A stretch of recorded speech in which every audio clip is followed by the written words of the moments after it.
So before we get into this video, let it be known that me and Demigod do cover some very controversial topics, especially that surrounding the LGBTQ community, so please be aware that all of the commentary in this here podcast, Soul Link, is not intended to offend, and instead we just want to be out here giving our honest opinions on things, and hopefully this can provide some sort of entertainment value and elevate someone's day. That's the hope of the series, mind you, and as I said earlier, it's not intended to offend, so hopefully we can all have a step back, take a chill pill, and just have some fun with a Soul Link. And one other thing as well, while we're on the topic of my wonderful voice being spoken to all of ye, massive headphone warning. Demigod is about to scream down the mic, so anyone with their volumes up on their headphones will most likely regret it if they don't lower the volume immediately. You're welcome. Ladies and gentlemen of the internet, I am still fucking tired! Welcome back to the Demigod and Igknight podcast season 3! Now that was the fucking intro right there. I apologize to all the headphone users. Don't worry, I'll put that in the edit. Just warning to all of thee. Let's talk about the Avengers beta. Okay, so what did you find disappointing about it? Some of the characters were just unplayable, dude. Let's just establish that right now. This is true. Iron Man was jank. How the hell do you fuck up Iron Man? I think the best character was the best, most fluid character to play was Captain America. Yeah, who you played for like 5 minutes and then he died, and I'm like, why is this the direction they're taking the game? I just watched Joel die in Last of Us 2. I don't want to lose Captain America. Joel was enough gaming industry. Can we just not kill off characters anymore? Okay? I think I made it almost to the boss. I think there was a boss fight in the first Hulk chapter. I think I'm pretty sure like... Abomination made an appearance, yeah. Oh, well, I didn't make it there. I made it to... Well, howdy there, Skylanders. You know what? You can just watch my Avengers A-Day beta experience stream, and you can figure it out. But my game froze in the middle of the Hulk chapter. Hulk was unplayable, which is weird.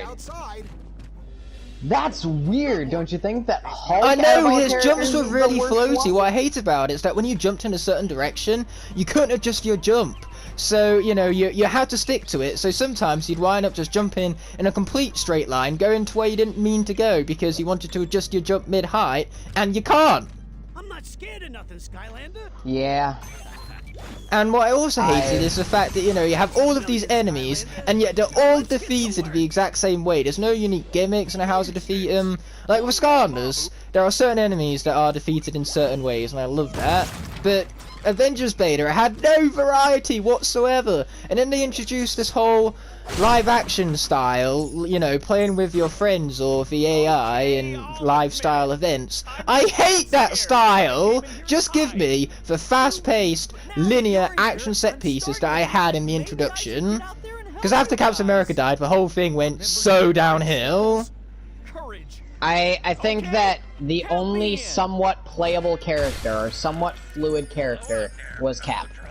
Yeah, the one who fucking dies in the first 5 minutes!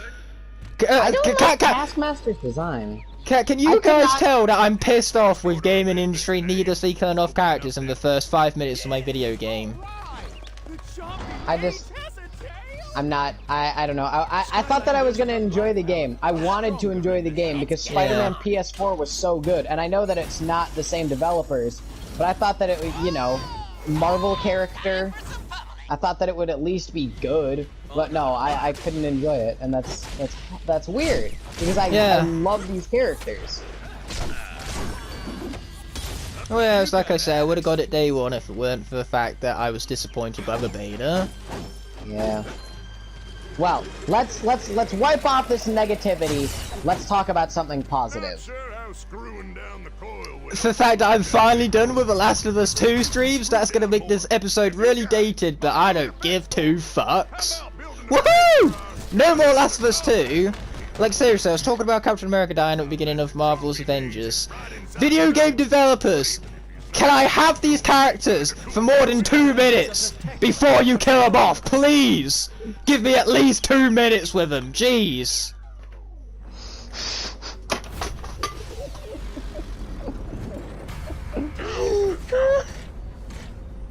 I mean, even The Walking Dead, the first character got more screen time than that. The Walking Dead. All right. Well, that was funny. Good, that was the intended effects. Also, I'm playing as Juggernaut right now, whatever the fuck you called him at the end of the previous Soul Link. I did call him Juggernaut, didn't I? You knew what I meant. You knew who I meant. Oh yeah, I know who you meant. It was just funny to miscall him that all the same. Also, clearly me and Jawbreaker have a lot alike, because Jawbreaker is wearing an old-time movie hat right now, so clearly he is a film buff, just like yours truly. Bro, speaking of film, actually, it's not really film, but I just finished my rewatch of Stargirl. That exists. I will say this right now. It is the best season of TV I've watched in 5 years. Wow, that's a lot to say. I'm not even joking. I'm not even joking. It is absolutely the best season of TV I've watched in 5 years. Well, clearly you haven't seen the Clone Wars finale. Just saying. No, you're right. I haven't. Well, that again, like I said, it's the best season of TV I've watched in 5 years, and I haven't watched the Clone Wars in 5 years. Oh, believe me, once you watch the Clone Wars finale, you will have your new favourite Star Wars media. We have the garbage that is the sequel trilogy, and then we have the last 4 episodes of the Clone Wars. I wish the sequels were on that level, because honestly, I think the last 4 episodes of Clone Wars is the best Star Wars media we have ever gotten. Damn. Well, I mean, here I am making claims about Stargirl, and then Clone Wars. I feel like Clone Wars is kind of like universally liked, though. Unless it's the first 2.5 seasons we're talking about. Okay. Those are the seasons before Ahsoka's character development, so naturally a lot of people don't like those seasons. Gotcha. It's kind of one of those slow to get into series, huh? Yeah, which is why there's literal, like, here's the thing, the first 3 seasons, for episodes, and the timeline are completely jumbled up. So like the first episode in the timeline is like somewhere in season 2. So you're confused because of that, because you have one character die in season 2 and then all of a sudden he's back to life again in season 3 because of the chronological timeline shit. So naturally there are literal video guides online telling you what episode to watch, what order to watch the episodes in, what episodes to skip, so on and so forth. So I recommend for anyone first getting into the series to read those episode guides. You can thank me later. Gotcha. Well, I learned something new today. I hope that everyone learned something new today. See the light. All right. Anyway, I'm gonna tell you this. I'm gonna say one thing about Stargirl right now. Other than it being the best season of TV I watched in 5 years, I would highly recommend anyone that just like, if you've got 13 hours to kill, I would highly recommend Stargirl. Like I said, best season of TV that I have watched in 5 years. It's gonna be a little slow for you to get into. My friend RJ just finished watching it last night too, actually, and it was his first watch of the series. And he was loving it the whole time. I'm gonna tell you this. It's gonna be like, Courtney's gonna act like a bitch every single episode until episode like 11, and then she gets like she gets her ass handed to her. She gets a healthy dose of character development in episode 11, and it's like the best fucking thing ever.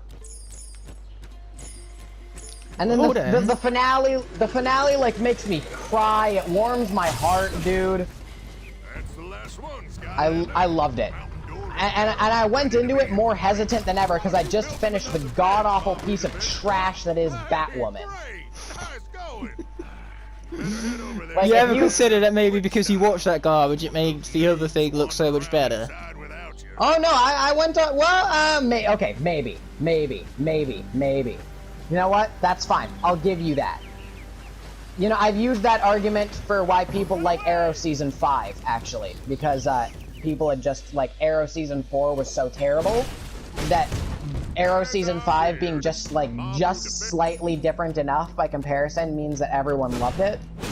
I'll give you that argument. I'll give you that argument. I mentioned Walking Dead earlier, and I feel like that's probably got the exact same thing, because I love Season 9, but I'm not sure whether that's just because I hated Season 8 so much, and Season 9 was just such a great step up. Because Season 8 of Walking Dead is the worst season, it's so garbage. Time to shine.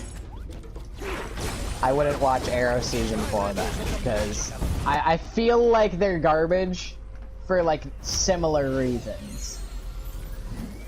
Out of sight. What? So you're telling me that this is based on a comic book, and they stretched 2 issues into an entire fucking season? Oh no, I didn't mean that. I was talking about the stupid relationship drama. Oh no, Season 8 has none of that, because Season 8 of Walking Dead literally has fucking nothing in it. It's based on literally 2 issues of a comic book. They stretched 2 issues into a 16 episode season. It is slow as fuck. Damn, that's like, you know what? That's just impressive. It's not. If you watch the show, you would know why it's not. Anyway, time to switch out our characters every 4 seconds, and I like it how Demigod is one who's supposedly tired right now, and then I'm the one who has the speech problems. Cut it out. All right, I'm on super magma form now. Have you ever watched any iteration of Pinocchio? Or do you at least know the story? Maybe I did like a long time ago. I don't remember watching it like recently. Oh. Well, all I can tell you is that Pinocchio is so fucking weird, and some idiot, some producer, actually allowed someone to adapt that fairy tale in live action, and the live actionness just exemplified how weird and strange that fairy tale is. We had a talking tuna with a human's face on it. What? I wish I was joking. It was such an ugly movie, and I feel like I can't hate on it either because it's a beloved fairy tale. But here's the thing, you know, it might be a beloved fairy tale, but it did not suit the visual style of the film at all. That just seems like a fat oof to me. But yeah, that's funny. I go from Pinocchio, probably one of the ugliest films I've ever seen, to watch straight afterwards with literally an ad break in between, probably the most gorgeous looking movie I've ever seen. Once again, showing that sharp contrast, because I watched, after Pinocchio, Baby Teeth.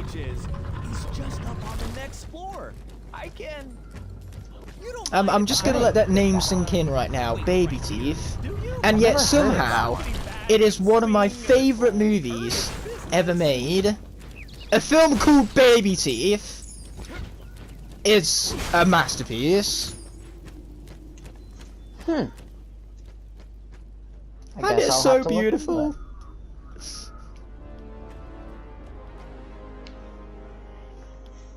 That's one of that's one of the things about I'm going back to Stargirl here. That's one of the things that I loved most about Stargirl is the visuals were so much nicer than the TV that I usually watch. Because just because it aired on the CW, it wasn't a CW show. The CW didn't do it. It was the DC streaming service that did it. So the production value and everything was like so much higher. All the CGI is a lot nicer. It's really good, actually. And I know that in Season 2, now that Season 2 is going to be made by the CW people, I know that one thing is the writing quality is going to decrease heavily. One of the characters is going to be LGBT. Nothing wrong with that. I'm just saying that's the CW sort of like, that's the thing, is there always has to be one LGBT character in the main cast. And again, there's nothing wrong with that. It's just an observation. And the CG is not going to be as good. We're not. I guarantee you, the finale of Stargirl, one episode, cost more than all of Crisis on Infinite Earths. I'm going to tell you that right now. You know why? Because Grundy fighting Solomon Grundy fighting the giant robot. I guarantee you that single fight cost more than Crisis on Infinite Earths. I'm not using all my powers to defeat you. Instead, I have just been. I was gonna say something, but I completely forgot about it, so clearly it was not of importance. I apologize, I interrupted you. Oh no, it's cool, you're cool. Oh no, I was gonna say about how I have absolutely no problem with LGBT, but I hate it when they're so lazily shoehorned in, when they have such a huge quantity of them, like there's more LGBT characters than what there are, you know, everyone else, because that's just not accurate. As great as LGBT people are, they are not as common, and I suppose that's what makes them so special in a, non-diminutive way. That reminds me of Batwoman, actually, because one of the main character is a gay female, and her love interest is a bi woman. But the main villain of the season, who is Kate's thought to be dead, long lost sister, she's Alice, so she like makes all of the Alice in Wonderland references, and it's so fucking annoying. She's a fine villain, for one. She's not incredible. Alice is just the kind of name that I can't imagine a villain having. But speaking of Alice's, Alice is the best character in Last of Us 2. Alright, Skylanders. Because she's a fucking dog and I love her. Good. Aww. Yeah, Anyway, that really speaks volumes of Last of Us 2, doesn't it? Yeah. Anyway, there's a scene in episode 9 of Batwoman. And it's actually like offensive to the LGBT community when you think about it. Because Sophie, the love interest for Kate, who's bi, probably. It's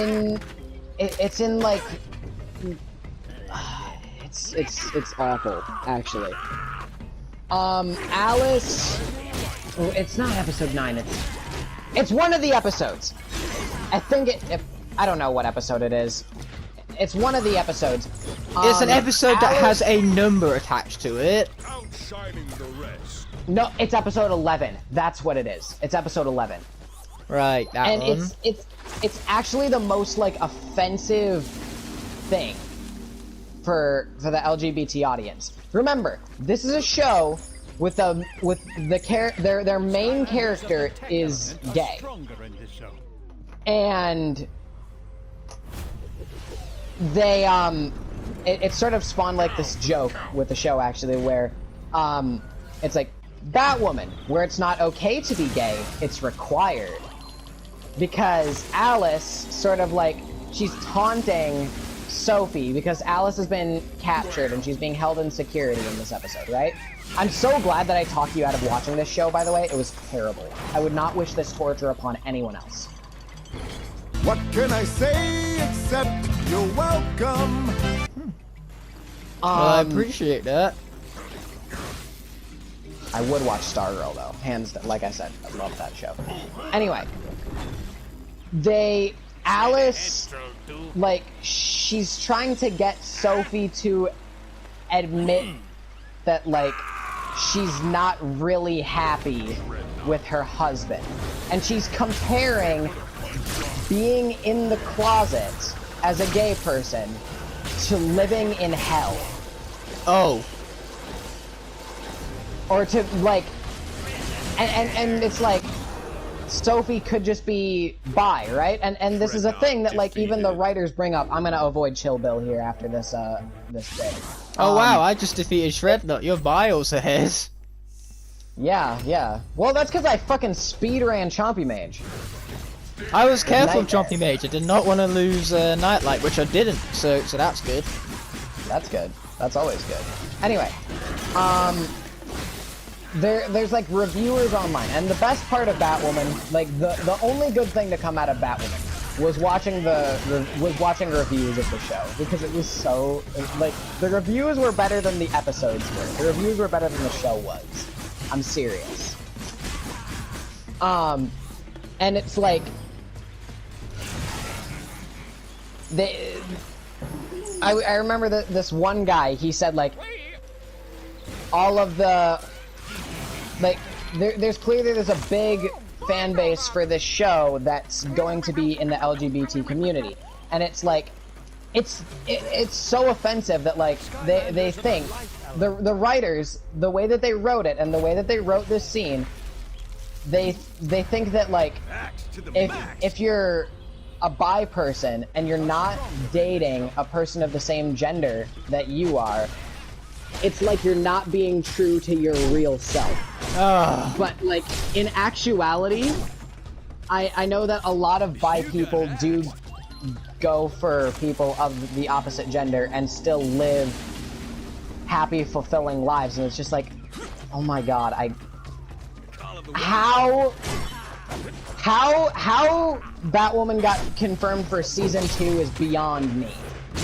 How the hell it doesn't have a lawsuit behind it, I don't know, because, you know, all the stuff he's saying about it, that sounds like that's one episode. Unlawful stuff. Well, unethical, not unlawful. That's one episode of the show. And then there's another episode where, like, the chief of police refuses to turn on the bat signal because in the previous episode, Batwoman comes out as gay to the world, and it's like that the chief of police refuses to turn on the bat signal. His son has been kidnapped, by the way, and he refuses to turn on the bat signal because Batwoman is gay. This is just getting worse and worse right here.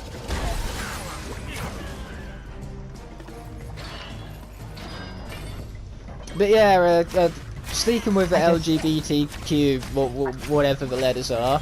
One thing I heard about shows is when, at the last minute, like the last season or whatever, they pull a bait and twist and they make a character gay out of nowhere, and they do it for shock value rather than good character writing. Is it really that hard to write good gay characters? No. Exactly.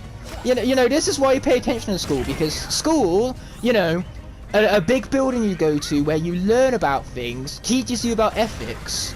All these writers clearly, you know, I have no idea what school they went to, because clearly they were not being taught ethics. This is why I say that fans always write better things than the actual writers do.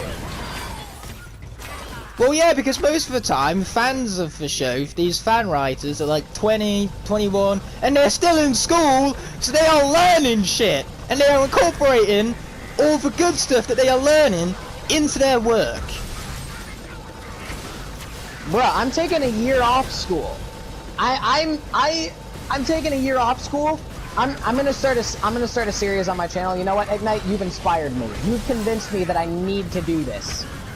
I'm gonna start a series on my channel called Can I Save the Arrowverse? Writing the next seasons of all of their shows.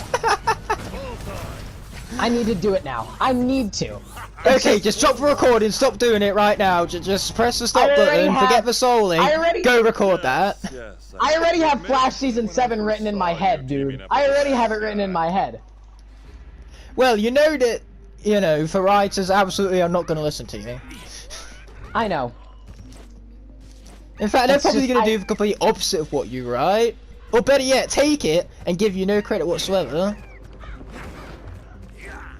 Well, that's what we call, that's what suing is for. That's That's the what thing, the lawsuits film are. industry has so many loopholes and just so much shady business that goes on behind the scenes. Like studios steal entire scripts from people who are just coming out of uni, or they underpay their writers just so that then they can take a good idea and milk it. I'm gonna say this right now. I'm gonna say this once.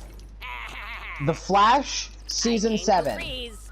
Okay, Grant Gustin as the Flash. He only has 1 season left in his contract where he's required to do another season of the show. If season 7 of the Flash isn't good, I guarantee it's gonna be the last season that they do. They need something good.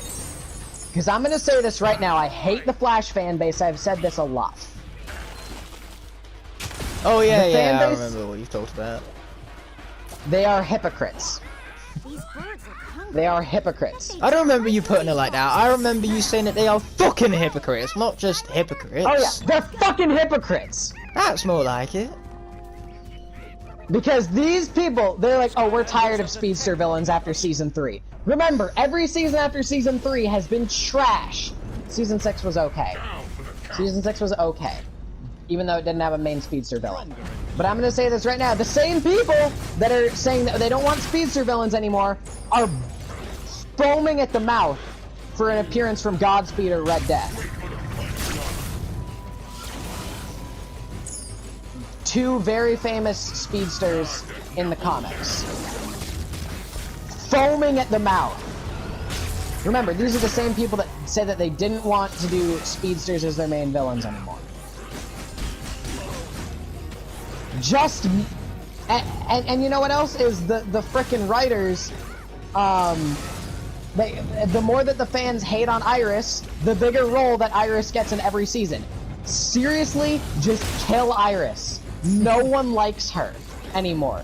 She was good in season 1. I liked her in season 1. She needs to die. She needs to die. And here's the thing, is it's set up so perfectly that you can do it in season 7 in the premiere, and no one will be any the wiser. It'll look like it was set up perfectly. Because their season had to end early because of COVID. Season 6 had to end early. I'm serious. You can actually, like, it's so perfectly set up. They let their main villain win at the end of the season. They have potential to do something that they haven't done before.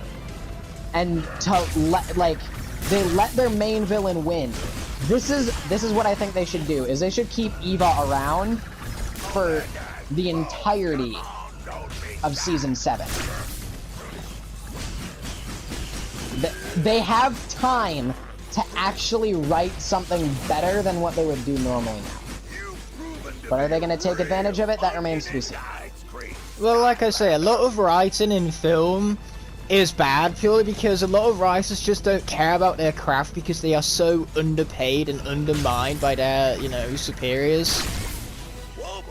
It's such an important job, and yet for influence that writing has, it's just so underpaid and underpowered. And it feels bad for people who have to do writing full time, especially if you're a writer for The Simpsons, because, fun fact, The Simpsons have staff writers who write every single episode, but they aren't credited. There is no glory in it for them. They get a paycheck, and that's it. Damn. So, you know, maybe if writers had better treatment in the film industry, you know, maybe we'd get some good writing. Just saying. And one thing about writing is that pointing out that your writing is bad does not automatically make it good. This is not a Deadpool situation, okay? Oh my god, I have Deadpool pants and a Deadpool shirt on right now. Oh, that's once again us being so linked. Anyway.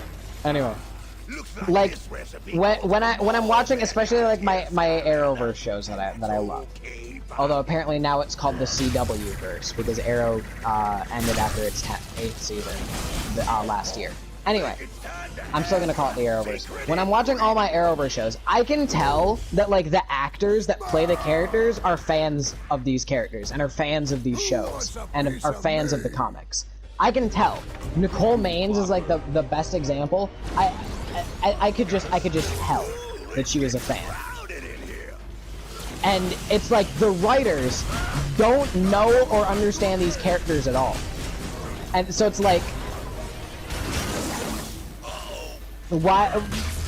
I feel like I would trust the fans more than I would trust the writers for this thing. Batwoman is one of the biggest examples of this. The writing was trash. And Ruby Rose can't act. She was as wooden as Brie Larson in Captain Marvel. Maybe more. I thought you were supposed to like this movie, and now you're crapping on it. I did. I have to make the comparison because I know that people will. I can just tell that like the writers have no idea what they're doing, and the fans or the actors that like they're huge fans, and it's like, where is the disconnect? Okay, now that we've got them. Where is the disconnect? Why can't? I don't know. You know what? Going back to Captain Marvel, can we replace Brie Larson with a plank of wood for the sequel? Maybe we'll get some more entertainment value out of it. Look, I liked her, okay? I liked her. She had the sass. I always like when a especially for female characters, I always like it when they can like have that sass. Yeah, but she's also practically the same as every Marvel character before her, and yet none of them, because, you know, she's got her own personality traits, sure, even if they are really bland, but she's also, you know, a one-liner spewer, and that's basically every single character in the MCU these days. Every single character is basically just a one-line robot who just spews out one-liners, and that's about it. Bro, I'm thinking of sending you my manuscript. Or not my manuscript, but I'm thinking of sending you like what I'm working on right now. Cause I'm a fan, and I'm gonna make that fixing the Arrowverse series how I would write all of their new seasons. I'm gonna do that, but I should send you my other thing. Oh yeah, sure. I don't know. I think you'd enjoy it. Anyway. So I take it as you're done with a level already, because I just finished. Oh, I've been done. Yep, that does not surprise me much. And also, thank heavens for this hypercharged haymaker, it is so good. So, very controversial episode, just talking about Batwoman. Something I never wanted to do on my channel. Was talk and yet about we've Batwoman. done it, you know, twice now at least. Yeah. Although this time we went more in depth with it. This is true, that we did. That's why. I don't know. Flynn, no one watches my fucking channel anyway, so it's not like I should be worried. This is true, but also, all insults aside, Flynn, are you doing okay? You currently have half a robot phasing through you. Is this normal? That is it for this episode, guys. If you enjoyed it, please be sure to leave a like and a comment. That'd be greatly appreciated. Also, be sure to click that subscribe button if you haven't already, so you can join us as soon as freaking possible while I'm plugging everything else. Be sure to click the bell so that you get notified whenever we upload one of these type of videos. But apart from that, I will see you guys on Igknight's channel for the next one. Peace out, guys. This is Demigod Shmurda. Logging out.